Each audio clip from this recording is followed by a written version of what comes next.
It is rare for a president to give an unexpected interview with any reporter without aides knowing or present. So how did it happen? Ashley Parker is a reporter for the Washington Post.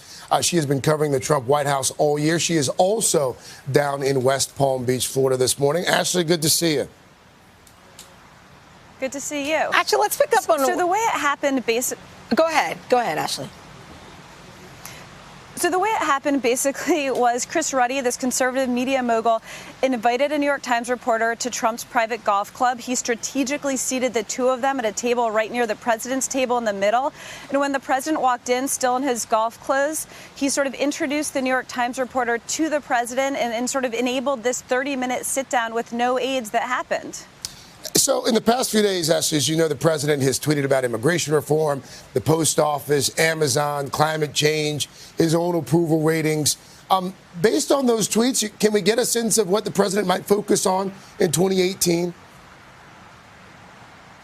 Absolutely. It's a window in two ways. Some of those issues, like, for instance, immigration, finding a solution for Dreamers is one of the key issues that the president and members of Congress are going to be facing next year. And in another sense, just the fact that the president's tweeting tells us he's going to continue that into 2018.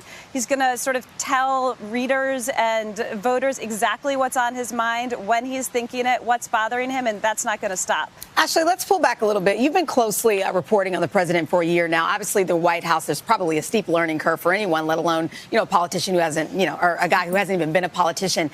Do you have a sense of what he's learned over the past year and maybe if he'll do anything different moving forward?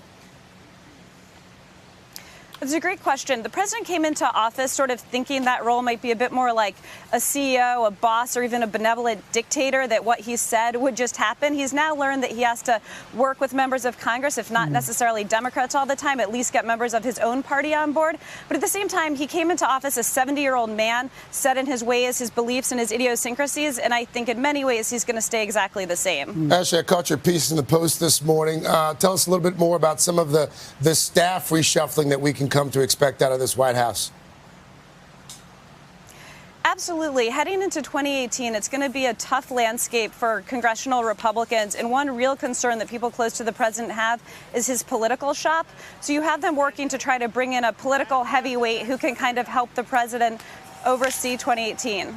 Ashley Parker bringing in the new year there in West Palm. Ashley, thank you.